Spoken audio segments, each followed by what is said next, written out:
welcome back to Sharon Cullen Art. Today I'm going to be doing another gouache painting as requested, and I wanted to let you all know of something.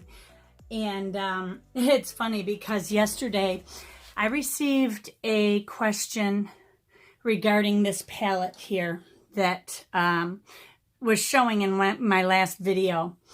Somebody had asked me if I ever have a problem with mold growing in my paints.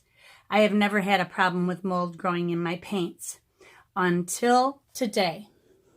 I had mold growing in this paint and in this paint, and I had to try and scoop as much of it out as I could. I probably should clean out the whole thing, but I wanted to give you an idea of what you can do in the case of this palette if you have a problem with mold. First of all, don't fill it like I filled mine. Big problem. In fact, I'm going to take some of my paint out and put it back into this palette. I think I may just go back to using this palette, letting them dry as they did again here. A couple of them dried, and my white, of course, always dries out first, but then I just fill them with water and let them sit for about 10 minutes, and they reconstitute just fine. These, on the other hand, stay very wet, as you can see, although the solution for preventing mold in a palette is to use isopropyl alcohol. Now they say, well, somebody said in an article that I read online that 70% isopropyl alcohol works better than pure alcohol. This is 91%. But they said it had something to do with the desiccation of the water and the alcohol. But I'm using the 91% anyway. It still has 8% water in it, so I'm using it. But all you do is you just spray a little bit over your paints before you close them up, and then you let them sit and check on them periodically. Now, I had not opened this palette in probably a little over a week, I would say, and already had mold in it. They were still perfectly wet, though, and that is the problem. Now, don't ask me why a palette produces mold when tubes do not, because I could contaminate my tubes very easily by dipping a paintbrush on the edge of the tube or whatever, or squirting it in and then rubbing it off on the edge of a palette. What I would recommend is if you get this type of a palette, do not fill up your wells like I did. Only put in what you need, and if there's any left over, then you're not losing paint by saving it in here. Then just squirt a little bit of rubbing alcohol on it and close it up. That would be my best suggestion for this.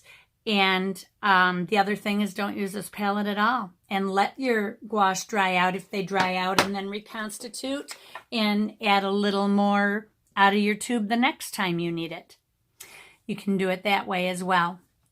I think I'm going to go back to that because currently I can't paint daily because of my move, but I also don't paint in gouache daily. I'll flip back and forth to watercolor and then go back to gouache. So if this was my daily medium, then I probably would not worry about it as much.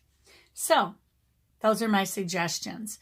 But if you do have mold, scoop the mold out. You should scoop out the entire amount that's in that well, clean it out, disinfect it, and then you can put paint back in that again.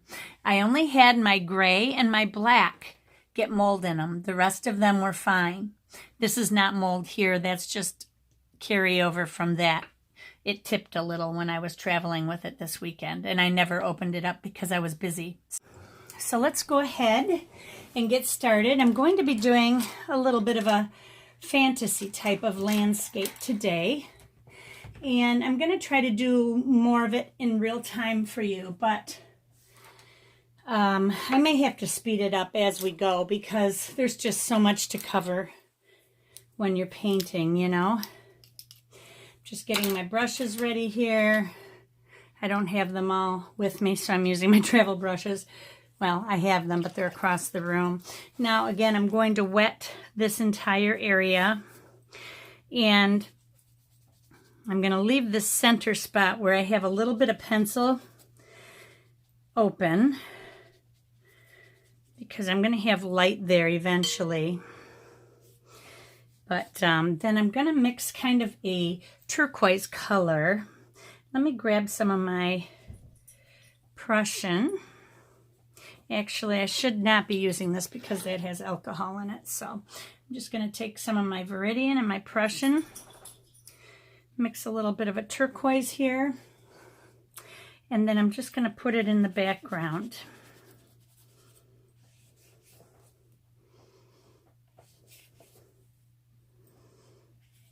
And I'm working on my Fabriano mixed media drawing paper. This is the underpainting. Again, this paper is softer. It's probably only about 74-pound paper. I'm just using this book up. It works for gouache for these little sketches, and I'd say the size of it is 7 by 9, maybe, something like that.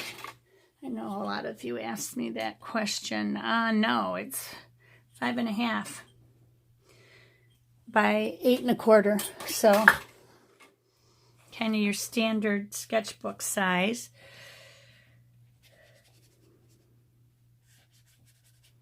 And you don't have to worry about being perfectly neat along your lines with gouache, of course, because it is opaque. So I'm just going to let this go now. And then down here, I'm going to be using some of my green. I'm going to go in with some sap. And there's some grassy areas. Actually, I want this brighter because there's some light on it in places. So I'm going to take some of my lemon yellow and mix it in there and keep it on the lighter side.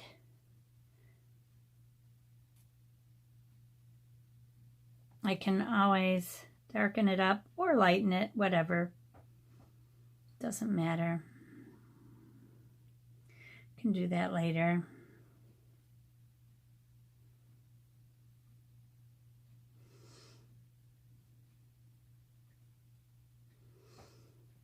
And then over here, I'm going to do the same.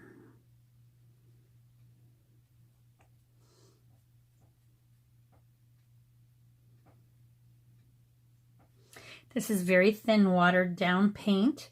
Like I said, I like to start with it on the light side. Very transparent as far as gouache goes. And I'm just putting that in here. And now, can wait for that to dry. Or you can start, oh, I've got a little area I missed though. Let me just add a little more here.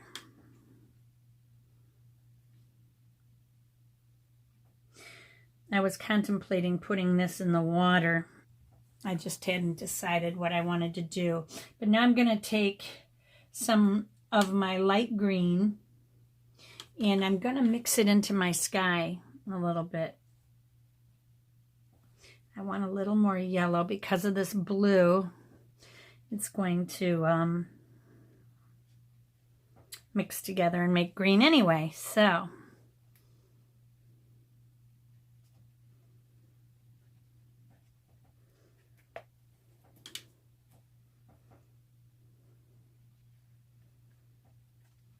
doesn't have to be neat because you're going to be covering a lot of this up as you go along. And I only put those couple of trees in for landmarks, just as a reminder to myself. And I really want this to get darker at the bottom.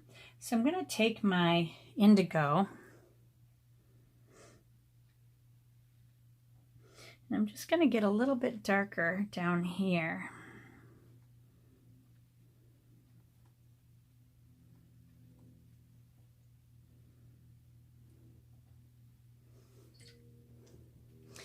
Do want to keep this brighter though, and I can always add white to that. by doing this.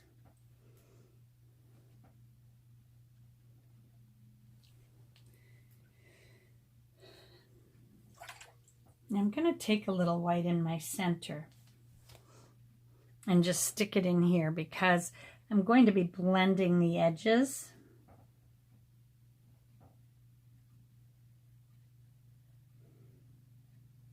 Out like this.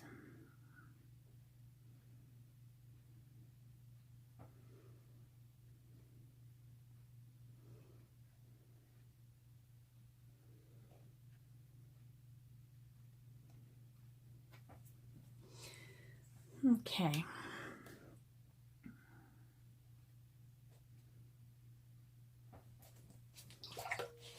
All right. Now for my trees, they're going to have a lot of moss on them, a lot of green. But first, I'm going to go ahead and mix a color for my tree bark. I'm going to take a little bit of one of my browns. I think this is burnt umber. Yeah, this is burnt umber. And I'm just mixing in a little bit of my neutral gray. Although that's kind of light, so I'm going to add a little black to that. I just contaminated my black with a dirty brush. But, oh well, that's all right. I'm just going to put these in real quick.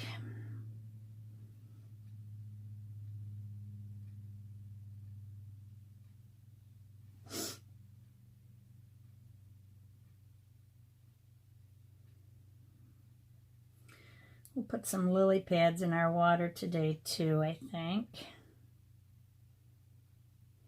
So anyway, my weekend with my move, my husband and I went up to meet with another contractor. We still haven't gotten the work started on the inside of the house yet because we decided to change contractors. The last contractor that we had planned would not give us an estimate for the work.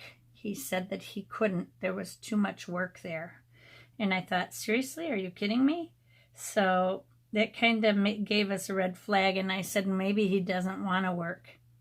Maybe he doesn't want our work because it's not enough money for him. I mean, it's a big job, but he was just doing some commercial work for like a $500,000 contract. So ours is a mere pittance compared to that. So I thought, well, maybe he doesn't want to work for us. That's possible, you know.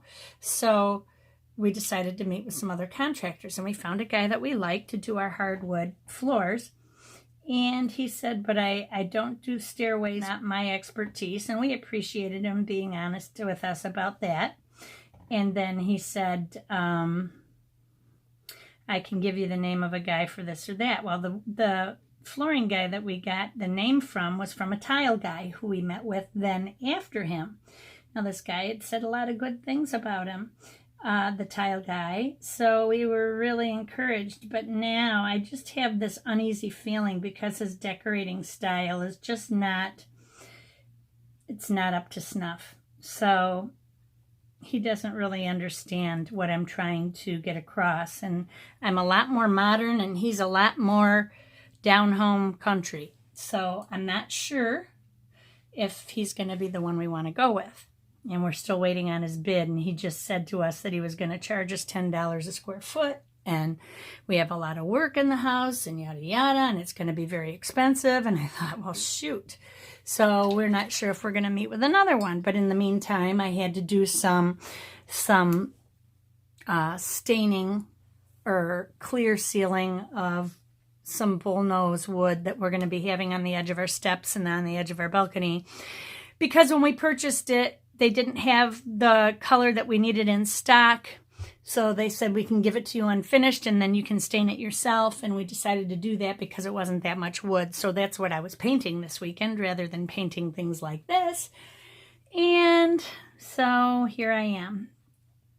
And I did take some video clips of some of the work that we're doing and clearing our house out and all of that so that you can see as we go. But I'm not going to start those vlogs yet because I got to gather so much. I'm not a vlogger, and I can see how much stuff they have to gather and edit through when they're doing that. So I'm going to try to edit as I go and then just continuing on, and we'll see what happens, but not sure.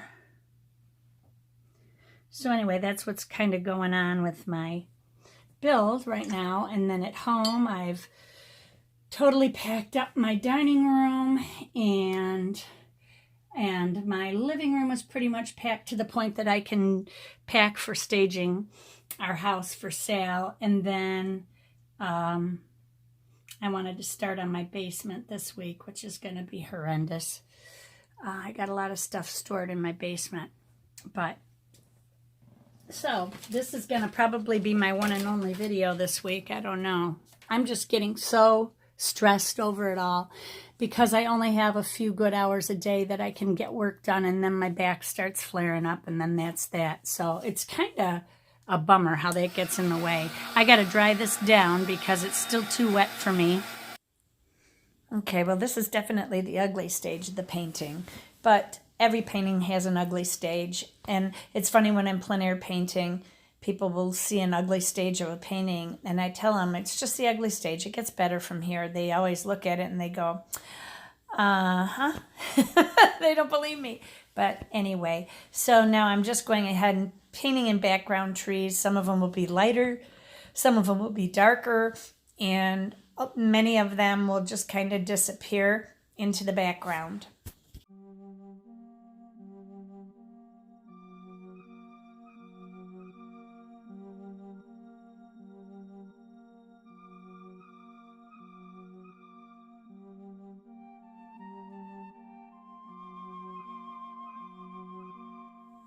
Now each of these subsequent layers are gradually getting a little bit more thick, less water on the brush.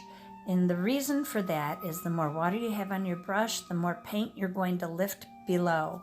When you add subsequent layers, don't press real hard into the paper. Just kind of let the brush do the work and it'll be fine. But if you keep the same consistency of water throughout, you're going to continue to mix your paint together, and you don't always want that.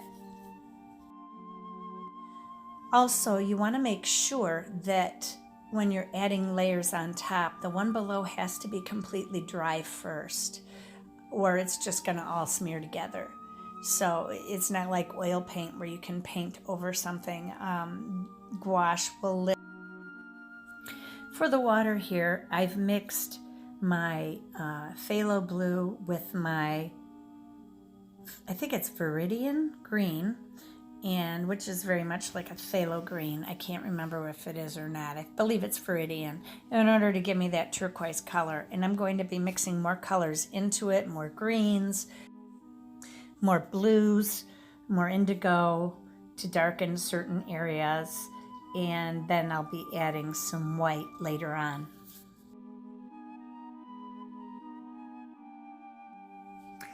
And now my underpainting is completed, and I'm starting on the details, and slowly I'm going to build up my painting. And some of the areas I can use a little more water, and some I have to use a little less water. I just can go now by the feel of the paint and the brush and the paper, and eventually you'll get that feeling as well. It just takes a while to get used to it, but just keep practicing.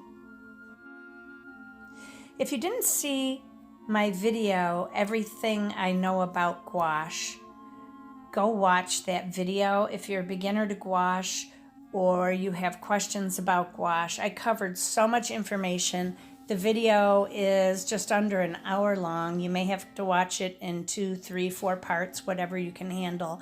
But all of the information is very good, and it's information that I wished that I had had when I started out with gouache. There was absolutely no one on YouTube teaching gouache at all. There were people painting with gouache, but not doing any teaching at all.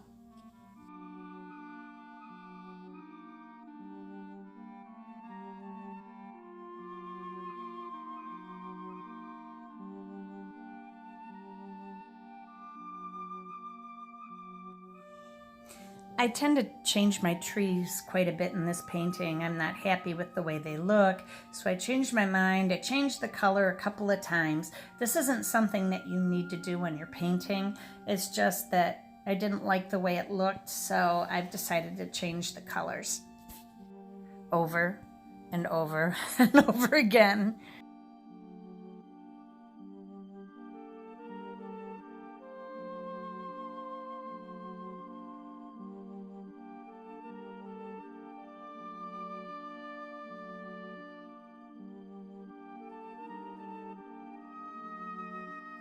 Now I'm just painting in the grass, making areas darker green, leaving some a little bit on the lighter side where the light will be shining through.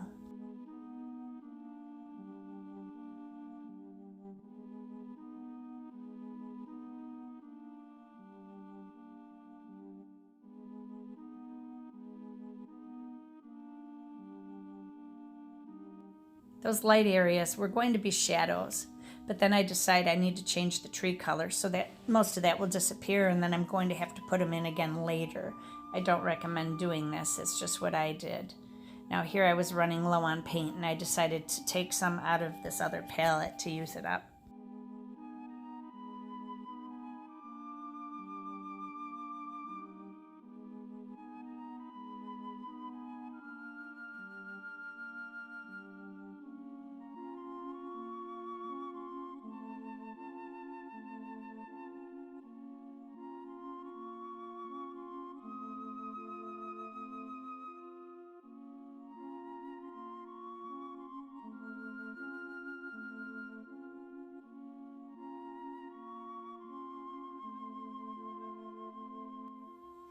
Now here I'm just taking a little of that green that was on my palette and mixing it in with the brown for the trees.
Now here's an example of what happens when your brush starts lifting paint up. It kept mixing.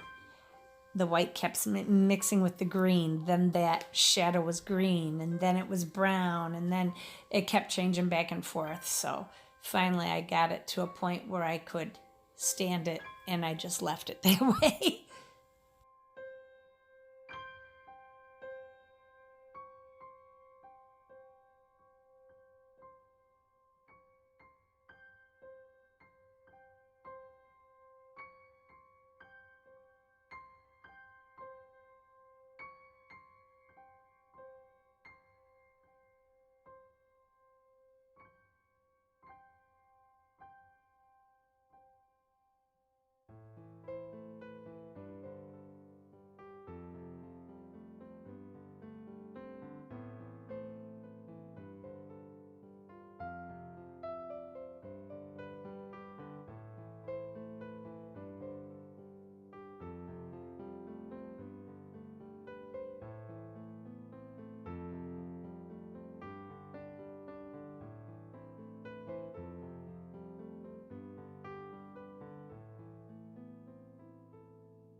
Now here I'm mixing a light blue for an added highlight on the plants and grasses. It has that kind of fantasy look to it when you put the blue on.